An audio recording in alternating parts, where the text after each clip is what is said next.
ক্যাম্পাসে শিক্ষার্থীদের সুন্দর একটা পরিবেশ নিশ্চিত করার জন্য যা যা করা দরকার আমরা তাই করব। যে ছাত্র সংগঠনগুলো প্রতিযোগিতা করতেছে, আইডিয়ার প্রতিযোগিতা, ভালো কাজের প্রতিযোগিতা, শিক্ষার্থীদের কাছাকাছি যাওয়ার প্রতিযোগিতা। তো এই প্রতিযোগিতার ধারা অব্যাহত থাকবে। যারা চান্স পায়নি তাদেরকেও আমরা শুভকামনা জানাচ্ছি। বিশ্ববিদ্যালয়ে যারা চান্স পেয়েছে তাদের আজকে ভর্তি কার্যক্রম শুরু হয়েছে। ডাকসুর জায়গা থেকে আমরা শিক্ষার্থীদের কাছে যাচ্ছি, অভিভাবকদের কাছে যাচ্ছি, তাদের কথাগুলো শুনছি। এবং এখানে অনেকগুলো ছাত্র সংগঠন, ইসলামী ছাত্র শিবির, জাতীয়তাবাদী ছাত্রদল, তারাও শিক্ষার্থীদেরকে সহযোগিতা করছে।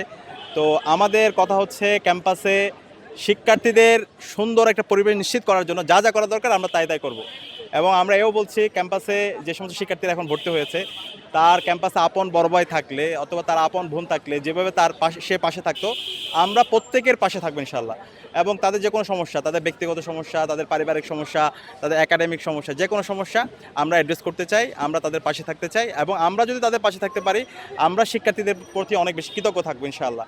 আর বিশ্ববিদ্যালয়ের অনেকগুলো সংকট আমরা দায়িত্ব নেওয়ার পর থেকে গত 4 মাসে চেষ্টা করেছি প্রত্যেকটা সংকটগুলো অ্যাড্রেস করার জন্য। বিশেষ করে এখানে সংকট হচ্ছে আবাসন সংকট। তো যে আবাসন সংকটগুলো দীর্ঘদিন ধরে কৃত্রিমভাবে তৈরি করে রাখা হয়েছে। তো আমরা দায়িত্ব নেওয়ার পরে বিশ্ববিদ্যালয় প্রশাসন, অন্তর্বর্তীকালীন সরকার এবং বিভিন্ন জায়গায় আমরা যোগাযোগ করেছিলাম এবং বিশ্ববিদ্যালয় জায়গা থেকে যোগাযোগ করা হয়েছে।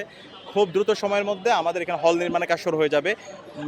যে হচ্ছে প্রকল্পটা এসেছে 841 কোটি টাকার প্রকল্প, তার আওতায় মোট 10টা হল নির্মাণের কাজ শুরু হবে। তো এই হল নির্মাণ কাজ শেষ হলে ইনশাআল্লাহ বিশ্ববিদ্যালয়ে আর কোনো আবাসন সংকট থাকবে না। প্রথম বর্ষ থেকে বিশ্ববিদ্যালয়ের শিক্ষার্থীরা সুন্দর একটা পড়ার টেবিল পাবে, সুন্দর একটা রুম পাবে। এবং বিশ্ববিদ্যালয়ের যে মূল কাজ, শিক্ষার্থীরা এখানে এসে সে গবেষণা করবে, সে নতুন নতুন জ্ঞান উৎপাদন করবে, সে বিজ্ঞান, প্রযুক্তি, শিল্প, সাহিত্য, সংস্কৃতির মাধ্যমে বাংলাদেশকে সারা বিশ্বব্যাপী নেতৃত্ব দেওয়ার মতো উপযোগী শিক্ষার্থী এখান থেকে তৈরি হবে। বিশ্ববিদ্যালয়কে একটা পূর্ণাঙ্গ একাডেমিক ইনস্টিটিউট হিসেবে বিনির্মাণ করাই হচ্ছে আমাদের লক্ষ্য। তো সেই লক্ষ্যে আমরা কাজ করছি। ইতিমধ্যে আমরা চেষ্টা করেছি, বাকি যে সময় আছে সেই সময়ের মধ্যে আমরা বিশ্ববিদ্যালয়কে এমন একটা স্ট্যান্ডার্ডে নিয়ে যাব যেন বিশ্ববিদ্যালয়ের শিক্ষার্থীরা আর কখনো এই ক্যাম্পাসে যে ফেসিবাদী আমলে গণরম গ্যাস্ট্রন কালচার দেখতে পেয়েছি অথবা জোরপূর্বক রাজনীতি দেখতে পেয়েছি, সেই রাজনীতি আর কখনো এখানে হবে না ইনশাআল্লাহ। এবং আমরা একই সাথে আমরা আজকে দেখতে পাচ্ছি, এটা খুবই আশার দিক, যে প্রতিযোগিতা হচ্ছে, ছাত্র সংগঠনগুলো প্রতিযোগিতা করতেছে, আইডিয়ার প্রতিযোগিতা, ভালো কাজের প্রতিযোগিতা, শিক্ষার্থীদের কাছাকাছি যাওয়ার প্রতিযোগিতা। তো এই প্রতিযোগিতার ধারা অব্যাহত থাকবে। এবং ক্যাম্পাসের এখানে ডাকসু নির্বাচন হয়েছে, বাংলাদেশের অন্যান্য ক্যাম্পাসগুলোতে ইতিমধ্যে ছাত্র সংখ্যা নির্বাচনগুলো হয়নি। যে সমস্ত ক্যাম্পাসে ছাত্র সংখ্যা নির্বাচন আটকে আছে, আমরা আশা করব দ্রুত সময়ের মধ্যে অন্যান্য ক্যাম্পাসগুলো ছাত্র সংখ্যা নির্বাচনগুলো হয়ে যাবে।